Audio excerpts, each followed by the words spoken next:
আজকে উত্তর দিনাজপুর জেলা যুব কংগ্রেস ও জেলা ছাত্র পরিষদের উদ্যোগে ওয়াকফ আইনের বিরোধিতায় এবং নরসো শেখ, শেরশাহ বাদিয়া বিভিন্ন সম্প্রদায়ের সংখ্যালঘু ভাইদেরকে যাদেরকে ওবিসি এ থেকে ওবিসি বিতে স্থানান্তর করেছে তাদের পুনরায় ওবিসি এতে স্থানান্তরের দাবিতে এবং হেমতাবাদের ডিগ্রি কলেজ স্থাপনের দাবি সহ বাংলার মুখ্যমন্ত্রী মাননীয় শিক্ষিত বেকার যুব সমাজের উদ্দেশ্যে যে উনি চা শিল্প করার একটা পরামর্শ দিয়েছেন, সেই চা শিল্পটার আছে শুভ সূচনা আমরা হেমতাবাদের মাটিতে আমরা করলাম।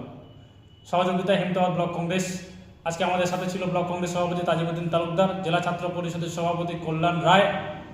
আজকে আমরা হেমতাবাদের বিডিও অফিস থেকে শুরু করে বিএলআর অফিস থেকে শুরু করে হেমতাবাদের সাধারণ নাগরিক বৃন্দ সকলের কাছে এই বার্তা পৌঁছে দিলাম যে একজন সুস্থ মুখ্যমন্ত্রী কখনোই এই ধরনের পরামর্শ শিক্ষিত যুব সমাজদের হাতে দিতে পারেন না। কেননা আজকে যুব সমাজ হাহাকার, তাদের হাতে কর্মসংস্থান নেই।